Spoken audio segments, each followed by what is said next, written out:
కథ పేరు సంతోషం ఎక్కడ ఉంది. మాధవి ఎప్పుడూ ఒకే అనుభూతి.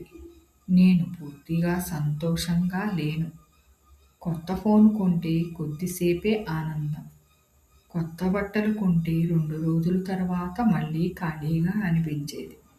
ఒకరోజు అమ్మమ్మ ఒక చిన్న పని చెప్పింది. ఈరోజు మొత్తం ఇతరులను సంతోషపరచటానికి ప్రయత్నించు. మాధవి ఆశ్చర్యపోయింది, కానీ ప్రయత్నించింది.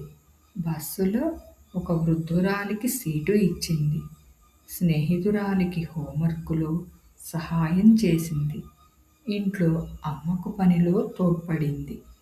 ఆ రాత్రి పడుకునే సమయానికి ఆమె హృదయం చాలా తేలికగా, ఆనందంగా అనిపించింది.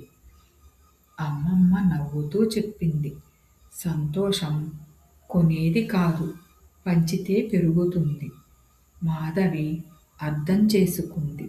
నిజమైన ఆనందం వస్తువుల్లో కాదు, మన పనుల్లో ఉంది. నీతి: ఇతరులను సంతోషపరిస్తే నిజమైన సంతోషం మన దగ్గరికి వస్తుంది.